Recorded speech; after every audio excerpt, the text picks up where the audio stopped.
A prisão de Lucas Almeida, um jovem de 26 anos, que foi feita ontem pela Polícia Mineira em uma operação que contou com a Polícia Civil aqui da cidade de Linhares. A prisão aconteceu no bairro Interlagos. A Polícia Mineira disse que Lucas tem participação efetiva num duplo homicídio registrado na cidade de Muriaé, interior do estado mineiro. Eu quero pedir imagens agora. Tudo começa, de acordo com a Polícia Mineira, quando Lucas resolve comprar um trator. E, na verdade, tudo fazia parte de uma trama, de um esquema. Porque as duas vítimas tinham um trator, porque eles roubaram um trator. E aí, Lucas, ao ficar sabendo da existência desse trator, disse que gostaria de comprá-lo. Marcou um encontro com os dois, exatamente as duas vítimas. Eles foram ao local, mas aí era uma emboscada. Eu tenho imagens do local, de onde tudo aconteceu, produção. Se tiver, coloca no ar. As imagens que foram cedidas, inclusive, pela Polícia Mineira, foram cedidas também de colegas da imprensa de Minas Gerais, revela exatamente o Corpo de Bombeiros no local, o carro todo incendiado. Foi exatamente nesse local onde tudo aconteceu. Tudo aconteceu aí. Aí foi o local da emboscada e onde os corpos acabaram encontrados. E no meio disso tudo está a participação de um linharense. Qual era a participação dele de acordo com a polícia? Ele que armou o encontro. Ele manteve contato com as duas vítimas. Elas foram ao local porque quem ia comprar o trator, coloca a imagem do trator aí, importante. Quem ia comprar esse trator era exatamente Lucas Almeida, morador do bairro Interlagos. Lá no local, os demais componentes do grupo, que também foram presos, já estavam esperando. De acordo com informações da perícia, a perícia que esteve no local e encontrou os corpos totalmente carbonizados. Ficou uma cena terrível. Os corpos totalmente carbonizados, a perícia constatou que eles não tiveram chance nem de sair de dentro do carro. Na emboscada, os companheiros de Lucas já chegaram armados e atiraram diversas vezes contra os dois. Uma vez mortos, o fogo foi colocado exatamente nesse carro que nós estamos mostrando. Uma cena de terror, uma história de terror, parece mais uma história de terror e que infelizmente envolve um linharense como a mente que pensou para atrair as vítimas ao local do crime. Pode voltar aqui para mim, que eu vou trazer agora a entrevista do delegado Tairone Espíndola, que é da Polícia Civil, delegado-chefe do setor de homicídios lá de Muriaé. Ele falou com a nossa reportagem e ele deu todas as informações da investigação, o que a investigação constatou, os 5 componentes desse grupo, que é colocado como um grupo perigoso, acabou sendo preso. Os 5 acabaram, aliás, sendo presos e estão já em Muriaé, para onde foi levado o Lucas. O delegado Tairone falou conosco. Veja aí o que ele disse. Põe no ar. O crime aconteceu na data de 18 de abril. Foi um duplo homicídio, onde os corpos, na sequência, foram carbonizados no interior de um veículo. Imediatamente a Polícia Civil, a Delegacia de Homicídios, assumindo o caso, iniciou os trabalhos investigativos e nós chegamos à pessoa do Lucas aqui em Linhares com elementos muito robustos da participação dele. Ele participou de uma forma muito incisiva e definitiva nesse episódio, em parceria com outros comparsas. Todos estão presos já. O Lucas é o 5º elemento preso nessa grande operação, que nós denominamos de Nosferatus, é o nome da operação. Até em alusão a um demônio da noite, o principal envolvido nesse crime é um elemento de extrema periculosidade na região da Zona da Mata.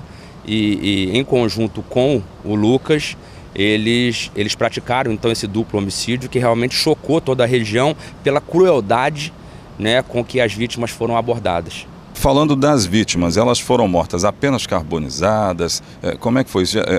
Detalhes da perícia, né? O que a perícia revelou? O que a gente conseguiu apurar é que as vítimas elas foram alvejadas por diversos disparos de arma de fogo. Não tiveram possibilidade de reação. Uma das vítimas, inclusive, é suspeita de envolvimento com o PCC, que é um grupo criminoso em São Paulo. Ele estava, inclusive, armado no momento em que foi alvejado e morto, mas ele não teve sequer a oportunidade de sacar sua arma. Então ele foi alvejado por disparos e, na sequência, eles atearam fogo no veículo, buscando exatamente ocultar os cadáveres. E também vão responder por esse crime de ocultação de cadáveres.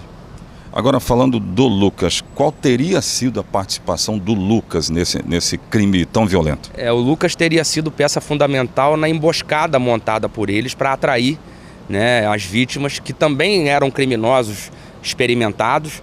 Então essas vítimas, eles precisavam de um plano mais engenhoso para atrair esses criminosos para o local, né, para o local do homicídio. Então o Lucas foi peça fundamental porque o Lucas tinha a confiança desses criminosos e que não suspeitaram, né, do convite do Lucas, então se aproximaram de forma mais vulnerável e indefesa para que o crime pudesse ser levado a efeito.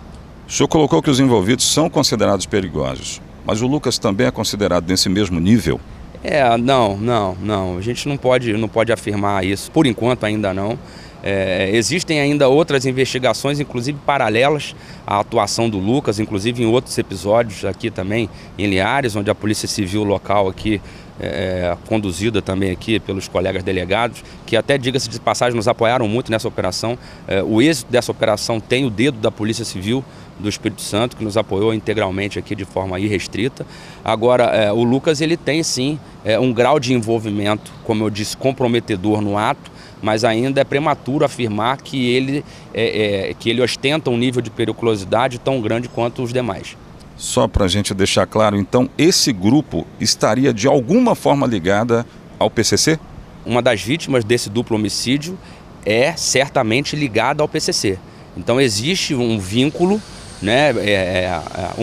Essa vítima ligada ao PCC, ele inclusive estava foragido, é uma pessoa de extremíssima periculosidade na nossa região e a ligação dele direta com o PCC, isso está comprovado. Então é o desfecho de um caso violento, um caso extremamente violento, de pura violência. Agora, tem alguns detalhes aí, hein? Vocês ouviram na entrevista. Lucas foi preso porque atraiu duas pessoas para a cena do crime em tempo. Um desses tem arma, inclusive, que estava com esses dois. Os dois que foram para o local do crime estavam armados, a polícia encontrou a arma lá. A polícia encontrou a arma com eles. E esses dois estão envolvidos em outros crimes. Olha só, hein? Olha só que tragédia foi essa. Quem morreu está envolvido em crime, até porque o trator era roubado. Lucas iria comprar, portanto, um trator roubado que, na verdade, fazia parte de uma encenação, de uma emboscada. E aí, o que acontece é que, segundo investigações da polícia, um dos que morreu faz parte do PCC, Primeiro Comando da Capital. Primeiro Comando da Capital. O que deixa a situação ainda mais melindrosa, né? Para quem conhece, para bom entendedor. Bem, eu vou chamar um intervalo de comerciais. Daqui a pouco, no dia do crime, os bombeiros estiveram lá e falaram sobre o encontro do carro, falaram sobre o que eles encontraram no carro. Produção, eu vou chamar um intervalo de comerciais. Daqui a pouco eu quero os bombeiros falando a respeito desse crime, exatamente no dia que eles estiveram no local. Foi no dia 19 que os corpos foram encontrados, dia 19 de abril. O crime, portanto, aconteceu um dia antes, no dia 18. Daqui a pouco eu continuo com esse caso, aqui no programa Ronda da Cidade. Eu volto já.